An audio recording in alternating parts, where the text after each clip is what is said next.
So Philip Ingram, a former senior British Army intelligence officer and journalist. That's me.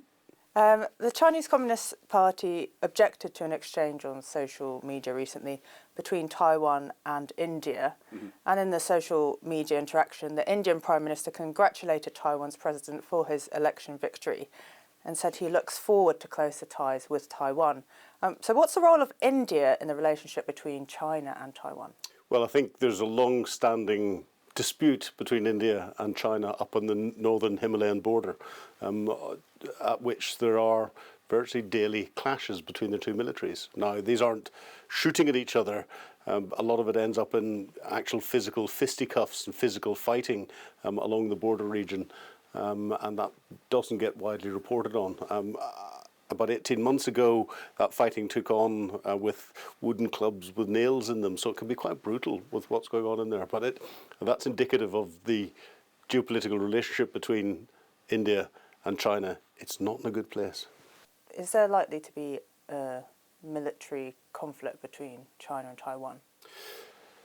If you had asked me that 2 years ago or 2.5 years ago, just as Vladimir Putin reinvaded Ukraine, I'd have said, yes, it's coming relatively soon. Now, militarily, China is probably about 3 years off having its optimal military capability ready to carry out a military invasion. But I think opportunistically, they were watching to see how the West would respond to Vladimir Putin as he reinvaded Ukraine. And the PLA will have taken their military plans for the invasion of Taiwan off the shelf.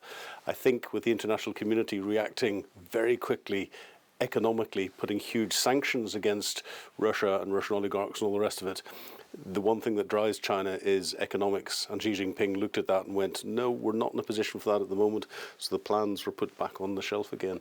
But that hasn't stopped them increasing the tension around Taiwan with all the military exercises, military maneuvers, because they're just posturing, they're testing, they're checking to see what the international resolve is. They're trying to influence the elections in Taiwan. They're trying to influence what's going on regionally. And why is what's happening between China and Taiwan relevant to the rest of the world, and particularly the UK as well? Well, we're a global economy.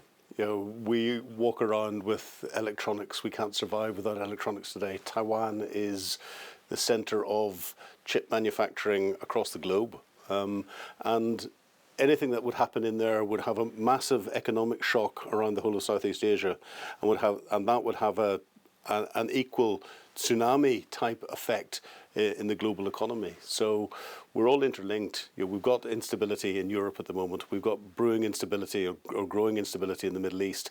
If we get instability and a conflict down in Southeast Asia, it wouldn't take much for all that joined together and us get involved in a world conflict.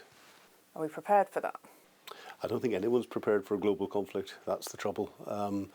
I don't think any of those protagonists that are out there that are causing the problems, Putin's certainly not prepared for it. Iran's not prepared for it in the Middle East. China is building up a capability, but again is not prepared for it because it has never tested that capability. It's got lots of good stuff on paper, but paper doesn't do the fighting. And economically across the globe, we're definitely not prepared for it in any way, shape or form.